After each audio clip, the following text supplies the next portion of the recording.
What if every quiet corner held a secret, and every smiling face masked a lie? Welcome to Miss Marple and Mystery, a spellbinding audiobook journey into the heart of crime and human complexity, masterfully told by Agatha Christie, the unrivaled queen of suspense. Across these chilling tales, innocence is questioned, motives unravel, and danger often wears the most polite disguise. In the hands of Miss Marple, an elderly spinster with razor-sharp intuition, no mystery goes unsolved. But these aren't just puzzles for the mind. They are stories of psychological tension, buried guilt, moral compromise, and the thin line between justice and revenge. From the fleeting encounter that spirals into espionage in The Girl in the Train, to tales of cold-blooded inheritance, forbidden love, and crimes hidden beneath social decorum. Each chapter peels back the curtain on the darkness beneath the everyday. These are not stories of crime alone, they are reflections on human behavior, where every gesture can deceive. And even the gentlest figure in a village may hold the key to a chilling truth. Whether you're a lifelong Christie fan or new to her world, this audiobook will pull you in and keep you guessing until the final word. Press play, trust no one, and remember, in a world of masks and motives, Miss Marple is always watching. Chapter 1. The Whisper That Stayed. You weren't supposed to hear it. You were just passing through a quiet village, a quiet church, a quiet death. But that whisper sanctuary never left your head, because dying men don't lie. They confess. They warn. They leave behind a trail they never meant to. You've seen bodies before, on fields, in stations, in alleys, but not in churches, not under stained glass, where God's supposed to be watching, where sins are confessed, not committed. And yet there he was, slumped beneath the altar, like a warning carved in flesh. The vicar said it was an accident. Miss Marple disagreed. You saw it in her eyes before she spoke. That quiet shift from concern to calculation. She looked at the man's shoes, his wrist, the calloused fingers, then said softly, he wasn't local, but he wasn't lost either. You follow the vicar out that night. Ask him about the bag, the woman's handbag, why it was found next to the man. He shrugs, says maybe the man stole it, or maybe he was meeting someone. You ask if he remembers seeing her. He hesitates, then nods, says she comes sometimes, lights a candle, never speaks. Miss Marple gives you the name, Esther Calthorpe, spinster, lives in the old schoolhouse, keeps to herself, reads Russian novels, and cuts her own firewood.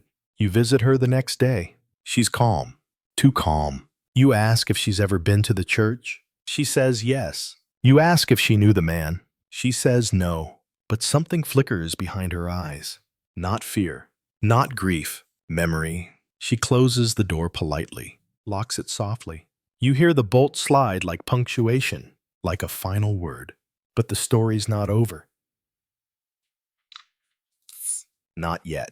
You return to the church, empty now, still as a photograph. You sit where the man died and wait, not for God, but for ghosts. You open the handbag. It wasn't entered into evidence. Too ordinary, they said. But inside, buried beneath tissues and lipstick, is a letter. Folded, torn, dated a week ago. Handwritten, just 2 lines. They found me. I don't know who to trust. The sanctuary is no longer sacred. You stare at the ink. It's smudged, like someone cried over it. Or bled. You bring it to Miss Marple. She reads it once, then again, then says, this isn't about faith. It's about history.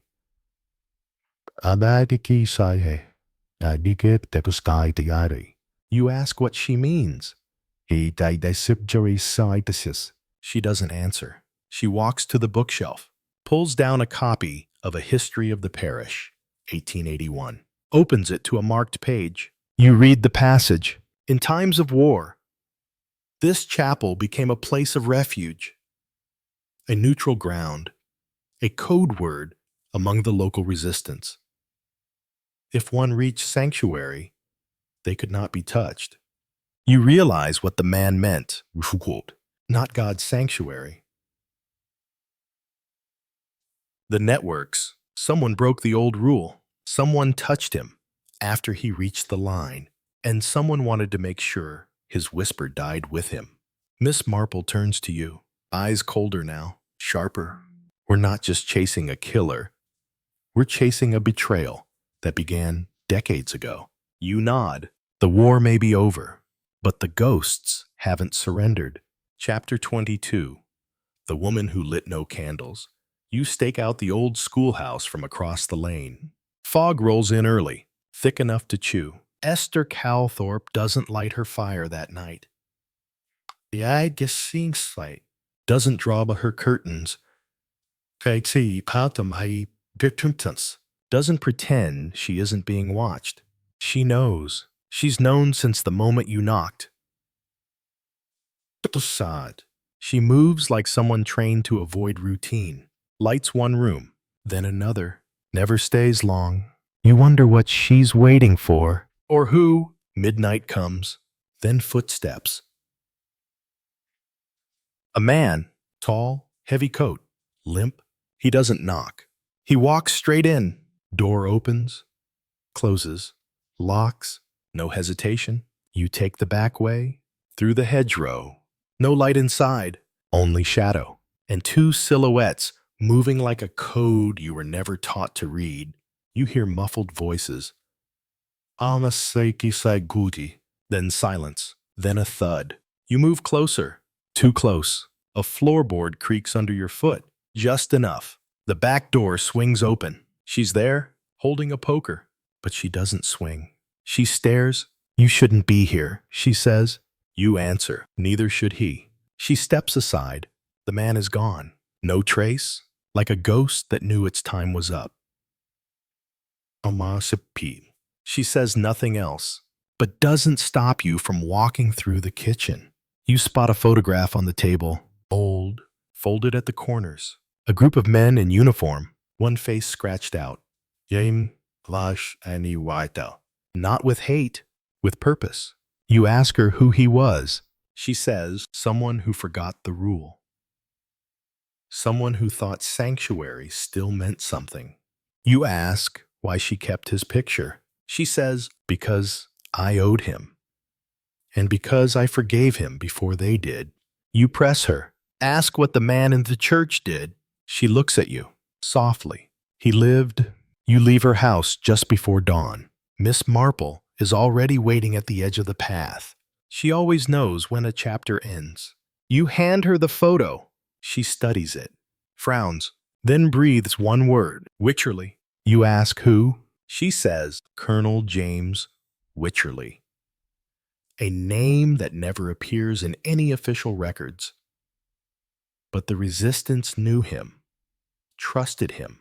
You point to the scratched out face. She nods. That was him. Until he disappeared. Until he became someone else. You remember the man in the fog. The limp. The silence. He's still alive. Marple sighs. No, that's the problem. You're not chasing a killer anymore. You're chasing a cover-up. One so old the dust on it might still bleed. Back in town, the whispers start. You're being followed. Not by police. Not by press. By memory. Old men stop talking when you enter the pub. A woman closes her window when you pass. Sanctuary was never just a code. It was a deal, and someone just broke it. Miss Marple receives a note the next day. No return address.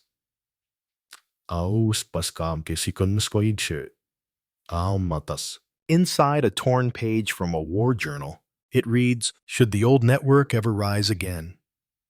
Remember, the sanctuary can only be broken from within. You know what that means. The dead man wasn't betrayed by an outsider. He was betrayed by one of their own. You and Marple sit in silence. Then she speaks. We need to find the others. You ask how many? She answers, 3. You ask where? She says, that's the easy part. They've never really left. They've just been hiding in plain sight. Chapter 23. The ones who never left names are fragile. In war, they're buried. In peace, they're forgotten. But in places like this, where secrets age but never die, names rot beneath the surface, waiting to be unearthed. You and Miss Marple compile a list. 3 names, 3 ghosts, each one linked to Sanctuary, the old network, each one still breathing. Martin Sellers, Dorothy Lacey, Father Corbin. You start with Sellers, former signalman, now runs a second-hand bookshop that sells more dust than pages.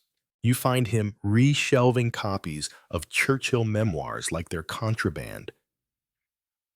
My trompt. You don't say your name. He doesn't ask.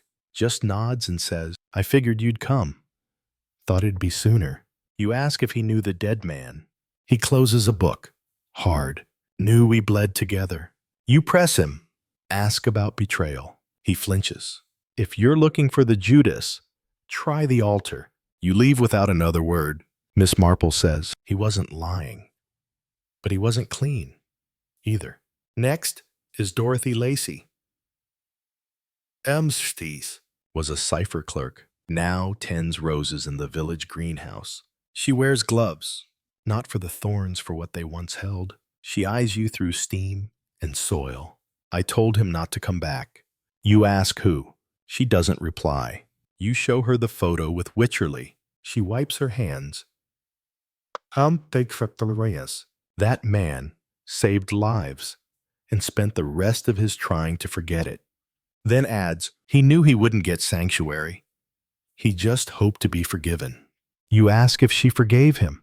She snaps a stem. I forgave him the minute he died, but not before. You think, finally, Father Corbin still preaches every Sunday, still pretends the pulpit hides no sins. You meet him at twilight. He watches you from the church steps like a hawk. You're not the first to come asking. You say you're not asking. You're unburying. He almost smiles. They said we were patriots. Then the war ended, and we were problems. You ask who killed the man in his sanctuary. His smile fades. Someone who mistook silence for absolution. You return to Marple's with more questions than answers. She lays out the facts like bones on a table. Sellers said try the altar. Lacey said he wouldn't get Sanctuary. Corbin said absolution isn't silence. They're circling something, not guilt, permission. You reread the torn page from the war journal. The Sanctuary can only be broken from within. You realize it wasn't betrayal. It was justice, passed by those who still believed in the old rules. Marple's eyes gleam. They didn't kill him to hide secrets. They killed him because he broke the pact. You ask what he did. She answers, he sold names to the highest bidder. Then came crawling back for Sanctuary. You whisper, and they gave it to him, just long enough. She nods, long enough to let him die with the word on his lips. Hapatkobi. You sit in silence. Then say, so this is over. She sips her tea. No, it's just begun. You ask why. She looks up slowly. Because Sanctuary wasn't just a place. It was a belief. And now, someone is testing how much of it still lives. You ask who. She answers, the one name no one's spoken. You feel it before you know it. The one name scratched from the photo. The face removed not in anger, but in shame. Wycherley, but not the man who died in the church.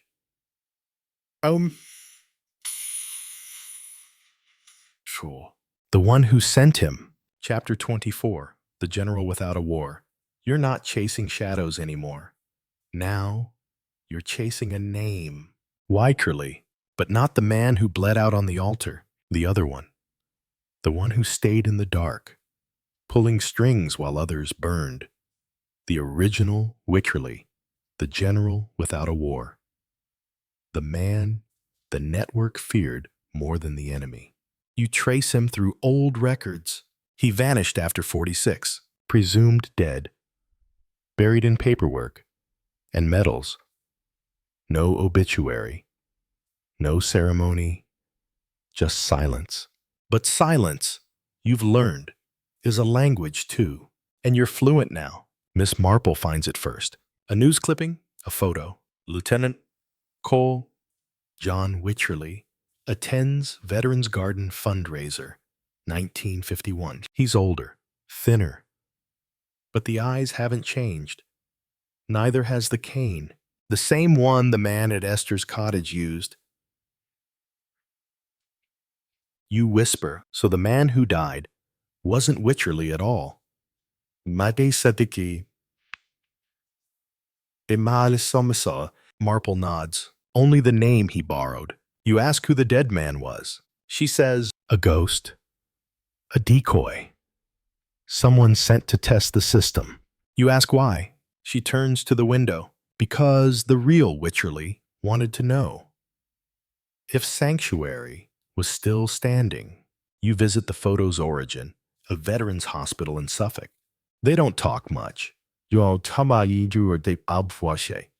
buried too many. But the receptionist remembers the cane, remembers the shoes polished every Sunday. He didn't come for treatment, she says. He came to watch.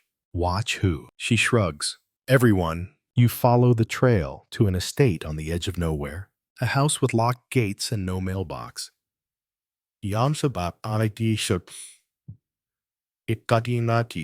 Inside, a man with medals, a dog, and a room full of newspapers he never reads. You introduce yourself. He doesn't flinch. He just says, took you long enough. Yes. He's dying. You can see it.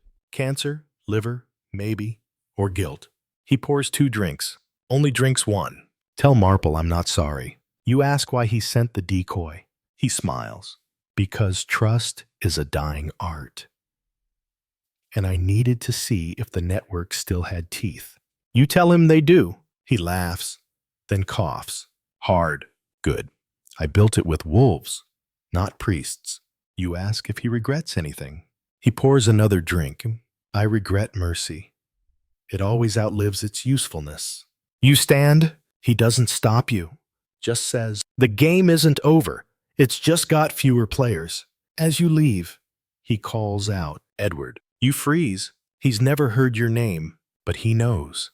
When they come for you, don't ask them why. Ask them how long they've been watching.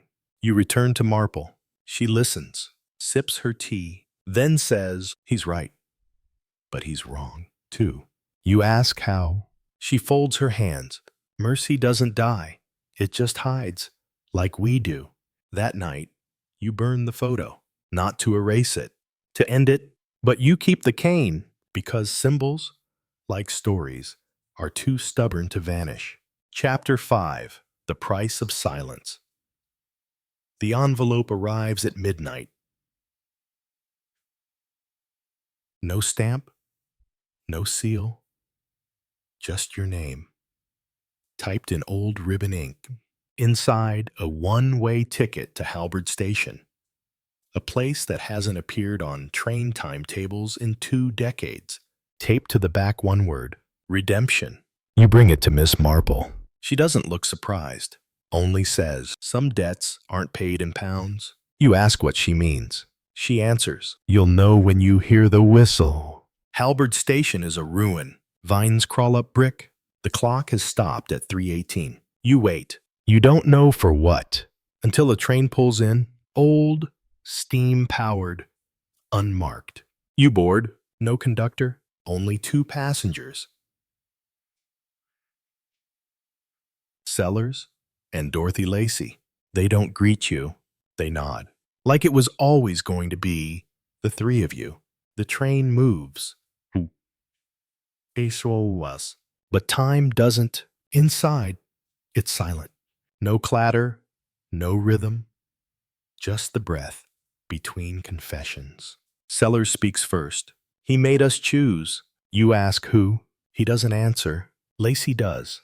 Wycherley, he gave us a name. Told us it was a test. Said if the man survived, the sanctuary still stood. But if we let him die, it meant we were still loyal. You whisper, you let him die. Sellers shakes his head. We did worse. We judged him. Lacey looks at you with eyes that stopped blinking years ago. He sold names to the enemy, cost lives, but he came back, expecting forgiveness, expecting sanctuary. Sellers finishes it, so we gave it to him. Then we made sure it was his grave. The train stops, middle of nowhere, a field silent as a closed book. You step off, only you. Sellers hands you an envelope. Lacey says nothing. See some. The train leaves. You stand there with nothing but breath and memory. You open the envelope. Inside, a list of names. Not old ones. Current. Members. Sympathizers. People still upholding Sanctuary's code in a world that's forgotten it. On the back, a note. In Marple's script. The network isn't dead. It's watching, and it remembers. You walk the field until night falls. Handami your soul. And when the wind shifts, you understand what price was paid, not just in blood, but in silence, a silence passed from generation to generation. A silence that whispers, we do not forgive. We remember. When you return to the village, Marple is gone. No note, no goodbye. Just her teacup, still warm, and her garden gate swinging in the wind. You sit on her porch, Kui, list in hand, and realize you're not Edward anymore. Not just a witness, not just a listener. You are now the ledger keeper, the one who knows who was spared.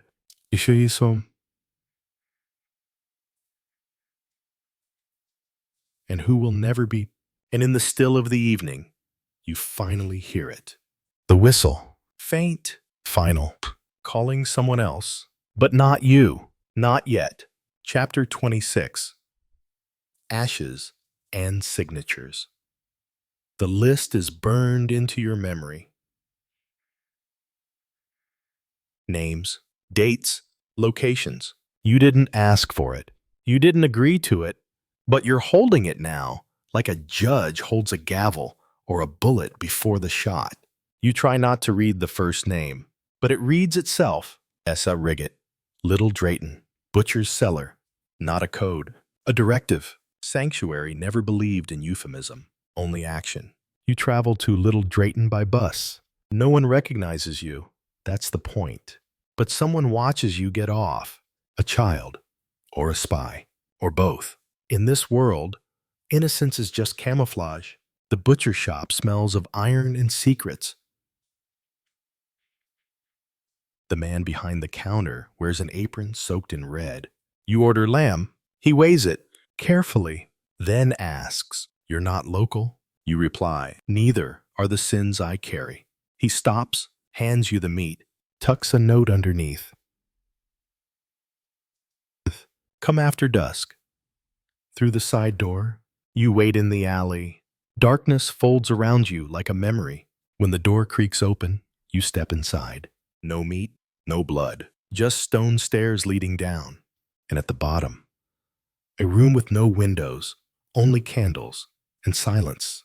Miss Riggett is there. Older, one eye milky with time, but he doesn't look surprised. He looks relieved. Thought they'd forgotten me, he says. You sit, lay the list on the table. He nods. I figured I'd be first. Not because I broke the pact, because I reminded them it still exists. You ask how? He smiles sadly. There was a girl, 22. asking questions about her grandfather. You say nothing. He continues. He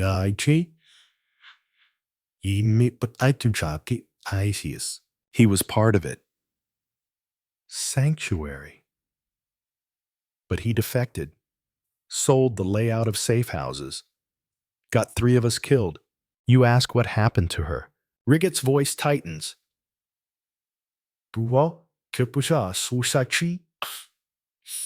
She was looking for truth.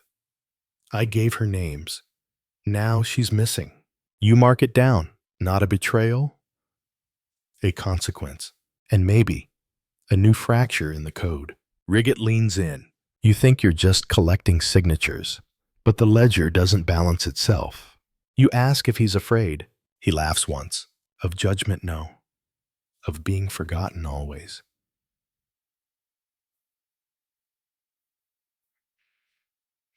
When you leave, he locks the door behind you. Not out of fear, out of habit. Back in your room. You unfold the list. 7 names remain, but 1 has been crossed out. Not by you, not by Marple. Someone else has a copy. Someone who's acting faster than you and leaving fewer witnesses. You pick up the phone. No dial tone. Cut from the source. You reach for the cane, the one from Wycherley's house. You're not limping yet, but you will be, because the weight of memory is heavier than any wound. And this time, you're not just keeping the list, you're defending it. Chapter 27. The Girl Who Asked for Names. Her name is Naomi Cresswell. You find it on a torn postcard buried in Riggett's drawer. One side, a half-finished message. Thank you for meeting me. I won't tell anyone. That's where the ink stops. The stamp is dated 10 days ago. The postmark never reached its destination. Just like her. You track her to a boarding house in Wexley. The landlady remembers her, says she had questions. History, she claimed. Local resistance, she said. But she wasn't a historian. She was looking for family, and truth, and maybe redemption she had no business earning. You search her room. No diaries, no laptop. Just 1 book on the nightstand. The Lost Rules of Refuge. Oral testimonies of the silent network. Awesome. You flip through the pages. Half the quotes are blacked out with ink. Sanitized. Someone didn't want the story. They wanted a version. Inside the book's back cover, a name. C. Maddox. Curator. Blackfen Historical Trust. You visit the address that night. No porch light. No mailbox. But a single red string tied to the front gate. You've seen it before. During the war, it meant don't knock unless you know the cost. You knock anyway. A man opens the door. Wire-framed glasses, scars on his fingers, eyes that carry the weight of decisions made for others. I figured she wasn't coming back. He says, you ask what Naomi wanted. He doesn't lie. She found her grandfather's war chest, letters, names, coordinates, and something else. You wait. He doesn't give it freely. A map of sanctuary routes. Still intact. You ask where it is. He taps his chest. Memorized. You ask why. He looks away. Because paper burns and truth doesn't. You ask what happened to Naomi. He lowers his voice. She wanted to verify a name. Said it didn't make sense. Someone on the list who was too young. You ask who. He pauses. You. It hits like a rifle butt to the spine. You never joined Sanctuary. You inherited it. But someone's rewritten the pages, made you part of the bloodline. You ask who updated the list. He doesn't answer, only says she left to meet someone in Tunstall Green. A week ago. She never came back. You head to Tunstall Green. It's a ghost village. one pub, no church, and a telephone booth that no longer connects to anything except your own doubts. Inside the pub, you find a coat. Oh, Naomi's. You recognize the patch on the inner seam. Military surplus, post-war, modified by her own stitching. Inside the pocket, a key, small, brass, numbered 39. You show it to the barkeep. He glances once, then says, "Locker station, behind the mill. No one uses it anymore, unless they're trying not to be found." You find the locker, open it. Inside, a cassette tape, unmarked it, and a note. If you're reading this, they didn't want you to know, but you deserve to. Everyone does, especially you. Your hands shake. You slide the cassette into your old recorder. Her voice crackles to life. Naomi's. "My grandfather's name was William Cresswell. He was not on the list, but the people who hunted him were. He warned me the network outlived the war, but not its purpose. Now they serve something else, and they're rewriting who's guilty and who gets erased." A long pause. "Then, if you're hearing this, Edward, then they've chosen you as the ledger keeper. But be careful. The ink on your page isn't dry." You sit in the locker room until dusk falls again. Then you burn the cassette, not to forget, but to protect her voice. Some truths can't be archived, only carried. You update the list. You write Naomi's name beneath it in ink. Not as a target, not as a victim, as the first person to tell the truth in full. And suddenly, you realize something cold and clear. This ledger wasn't made for remembering. It was made to control. Chapter 28. The Man Who Erased the Names. The ledger was never about history. It was about power. Control through memory, through curated forgetting. And now you know someone's been rewriting it. You go back to the only place secrets rot slowly. The Stonemere Library Archives. Closed since 1974. Still guarded, still locked, still humming with the paranoia of old ink. The librarian knows you're coming. You see it in her eyes. She doesn't ask for a name. She asks for a clearance phrase. You whisper. The silence was louder than the war. She nods. "Vault C, third shelf, back wall. But you'll want gloves." Ampokios komaso. You enter. Vault C smells like mildew and mourning. The shelves sag with forgotten truths. On the third shelf, behind a false spine marked Naval Court Proceedings, 1917, you find it, a box, wood, branded with the old symbol, the seal of silence.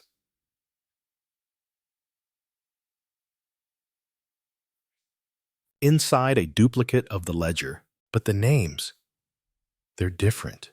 Some have been added, some have been removed, and one is missing entirely. Naomi Cresswell. You flip through the entries. Your own name is there, dated back 10 years.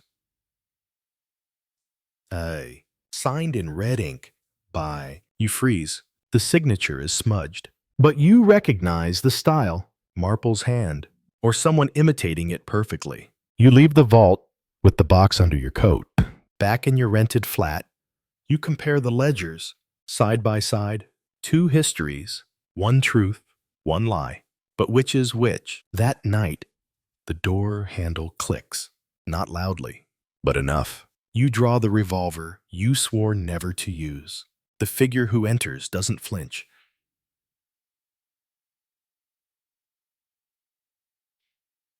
A man in a gray coat, face hidden by the brim of a military hat. And I'm Shapi Tarayel. He speaks softly. That box belongs to the trust. You violated the code. You reply, the code was violated the moment you rewrote the names. He doesn't argue. History is written by survivors. We just help it make sense. You ask who he is. He steps closer. The archive circle. We maintain the record. We protect what's left of sanctuary by erasing what no longer serves it. You raise the gun, including people. He stops. Kika, especially people. You pull the trigger, empty. Of course it is. You never loaded it. He smiles. That's why they chose you. Still moral, still naive. He leaves, but not before whispering. There's a third copy. You'll never find it. But you already know he's lying. Oh, I'm so. Because the third copy isn't in a vault. It's in her hands. Marple's, or someone using her name like a cloak. And if she forged your place on the list, she'll do it again. You open your ledger and begin writing your own list. Not of the guilty, not of the silent, of the editors. The ones who thought memory was theirs to mold. Chapter 29. The Forged Hand. Handwriting is like fingerprints. It betrays its maker. Even when cloaked in mimicry, the red ink signature in the fake ledger haunts you. It looks like Miss Marple's, but something's wrong. The angle of the M, the tightness of the loops. Too practiced, too deliberate. Miss Marple wrote like she spoke measured, but never calculated. You visit the only person who used to read her letters before you ever did. Geraldine Blythe, Marple's niece by law. But her shadow in spirit. She lives in Devon now. Alone. Among books. Dust. And accusations that never had names. You knock, no answer. You knock again, then a voice. I told her it would catch up eventually.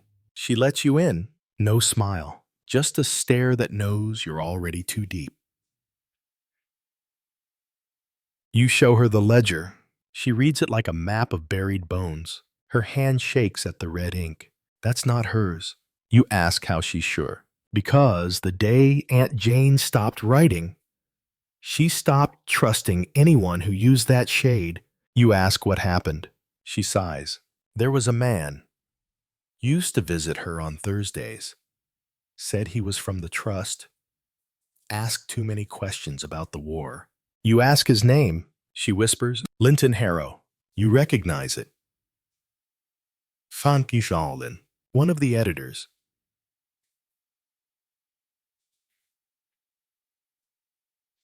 The same name signed next to the purged version of Naomi Cresswell. You ask where to find him. Geraldine nods toward a drawer. Inside a stack of old appointment cards. One stands out. Marchmont Institute. Guest lecture. L. Harrow. Ethics of Revision. Room 204. East Wing. Wednesdays. You know the building. You were lectured there once. Before you inherited secrets instead of syllabi. You arrive at the Institute the next day. Room 204 smells of chalk and lies. Harrow stands at the blackboard, drawing circles. And truth, he says to the class, is not a fixed point. It is cartography. It bends with terrain. He sees you, smiles, invites you in. After the class, you confront him. He doesn't deny the forgery. He admits it. Marple was a relic. She believed in unfiltered memory. But memory without context is just noise. You ask why he added your name. He straightens his cuffs. Because names carry weight.